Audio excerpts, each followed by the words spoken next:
अस्सलाम वालेकुम व्यूअर्स, आप ये जो प्लांट देख रहे हैं उसका नाम है डेविल बैकबोन और इसको जिगजैग प्लांट भी कहते हैं। और इसका तीसरा नाम है पेडिलैंथस। तो इसको डेविल बैकबोन शायद इसलिए कहते हैं कि इसका स्टेम होता है वो जिगजैग होता है, टेढ़ा मेढ़ा होता है। और शैतान कभी भी सीधे रास्ते पे नहीं चलता, हमेशा टेढ़ा ही रास्ता दिखाता है। तो इस वजह से इसको डेविल बैकबोन कहते हैं।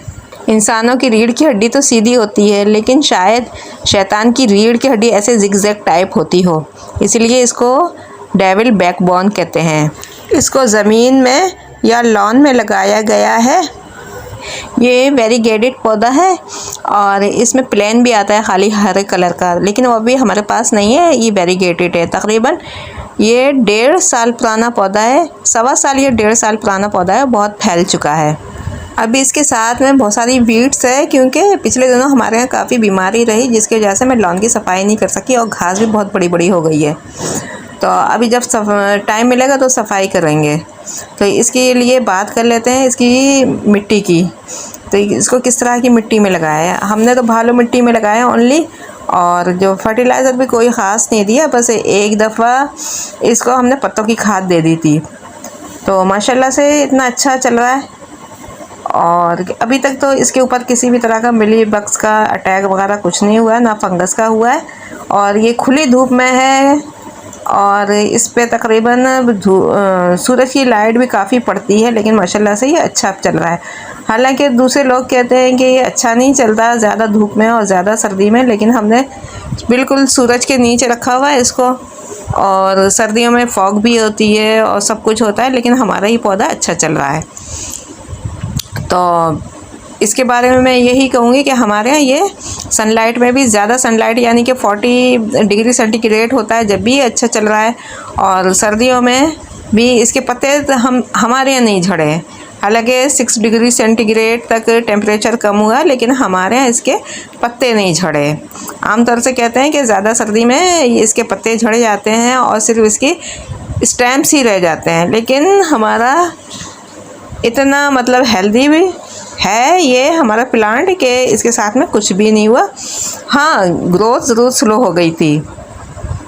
शायद इसकी वजह यह है कि ये नीचे ज़मीन में लगा हुआ है और दूसरे गमलों में जो लगे होते हैं शायद उनके ये पत्ते झड़ जाते हों सर्दियों में ज़्यादा, क्योंकि जितना प्लांट ज़मीन में अच्छा और ताकतवर होता है वो मैंने देखा है गमलों में नहीं होता। कोई सा भी प्लांट हो ज़मीन में लगाएंगे ना बहुत अच्छा होता है, बहुत अच्छी ग्रो करता है और इसकी देखभाल भी कम करना पड़ती है अगर ज़मीन में लगाएं तो। और गमलों में बहुत ज़्यादा देखभाल करनी पड़ती है पौधों की। तो लेकिन गमलों में लगाने से ये फ़ायदा होता है कि बारिशें वगैरह हों तो हम गमलों को उठा के अंदर शिफ्ट कर सकते हैं एक जगह से दूसरी जगह, लेकिन ज़मीन में फिर इस तरह की केयर नहीं कर सकते। लेकिन माशाल्लाह से ये हमारा बहुत अच्छा चल रहा है। देखें चारों तरफ से आप इसको, तो अभी तक ना कोई मेली बग्स का इसके ऊपर अटैक हुआ है, ना फंगस का हुआ है, ना कोई दूसरे कीड़े मकोड़ों का। दूसरे कीड़े मकोड़े ऐसे जो प्लांट होते हैं जो पॉइजनस होते हैं उसको खाते भी नहीं है, जैसे मनी प्लांट है और दूसरे डिफेनबेकिया है और इस तरह के जो जिसके अंदर पॉइजन होता है तो उसको नहीं खाते। यहाँ तक कि मुर्गियाँ तक नहीं खाती हैं। मुर्गियाँ तोड़ तोड़ के इसको डाल देंगी, नीचे फेंक देंगी पत्तों को, लेकिन खाती नहीं है। ये मेरा एक्सपीरियंस है। एक ये सकुलेंट प्लांट है, इसके स्टेम में बहुत ज़्यादा पानी जमा होता है। तो आप इसका जो स्टेम देखेंगे फ्लैशी होता है और ये वुडी नहीं होता है। अगर पानी ज़्यादा डालेंगे तो इसका स्टेम सड़ गल जाएगा, ये पूरा पौधा सड़ गल जाएगा। सिर्फ पानी उस वक्त डालना है जब ऊपर की जो लेयर है, टॉप लेयर है, वो खुश्क हो जाए, तभी आपको पानी डालना है। और ज़्यादा पानी डालने से ये रॉटिंग शुरू हो जाएगी इसके स्टेम में भी, क्योंकि ये अपने स्टेम में पानी जमा करके पहले ही रखता है। तो आपको जो सॉइल रखना है ये सिर्फ मॉइस्ट रखनी है, सौगी नहीं रखनी। मॉइस्ट का मतलब है कि हल्की सी नमी, बस ये आप हाथ में लें सॉइल और हल्की सी नमी उस आपको महसूस हो। और सौगी का मतलब होता है ज़रा कीचड़ कीचड़ सा, तो वो नहीं रखनी है आपको, हल्की सी मॉइस्ट सॉइल रखनी है। अगर बिल्कुल खुश्क रखेंगे सॉइल को तो ये पौधा ही मर जाएगा। फर्टिलाइज़र आप इसको एक दफ़ा दे दें, 3 महीने बाद, 4 महीने बाद, साल में 2 दफ़ा 3 दफ़ा दे दें, इससे ज़्यादा नहीं। अगर इससे ज़्यादा देंगे तो ये पत्ते झाड़ देगा।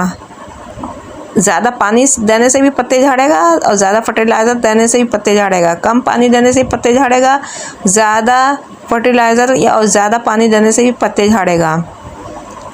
हर पौधे का यही हिसाब है। अब प्रोपगेशन की तरफ आते हैं कि किस तरह से इसको हम प्रोपगेट करें या इसको मज़ीद पौधे बनाएं। तो इसकी एक स्टेम लेकर 4 इंच की, 5 इंच की और ये 6-7 इंच की एक स्टेम लेकर इसको ज़मीन में गड्ढा खोद के ऐसे ही गाड़ दें तो ये हो जाएगा, जिस तरह से मैंने गाड़ा है। 5 इंच का स्टेम लेकर मैंने सिर्फ भालू मिट्टी में इसको दबा दिया था, तकरीबन 1.5 इंच। तो ये देखें, यहाँ से इसने नई शूट भी निकाली थी। उस वक्त मैंने पिंचिंग की थी जब इसकी जड़ें आ गई थी, तो मैंने ऊपर से इसको पिंच कर दिया था और नई शूट आप देख रहे हैं इसमें आ गई। इसको घना बनाने का भी यही तरीका है कि ऊपर से आप इसको पिंच करें तो ये नई शूट देगा और घना होता चला जाएगा। जब नई शाख लगाएंगे तो उसको भी पानी बहुत कम देना है, सिर्फ मॉइस्ट करना है। इसको वाटर में भी प्रोपगेट कर सकते हैं कि एक स्टेम काट के, और इसका अपेक्स होना लाजमी है स्टेम के साथ, यानी ऊपर का हिस्सा जो जहाँ से ये अपनी नई शाखें निकालता है, तो उसको वो ऊपर से एक स्टेम ले लें और उसको पानी में लगा दें तो ये अपनी जड़ें निकाल लेगा पानी में भी, और उसके बाद उसको सॉइल में लगा दें। तो अगर मेरी ये काविश पसंद आई है और मेहनत पसंद आई है तो मेरे चैनल को लाइक करें, सब्सक्राइब करें और शेयर करें। फिर किसी वीडियो में मुलाकात होगी। अल्लाह हाफिज़।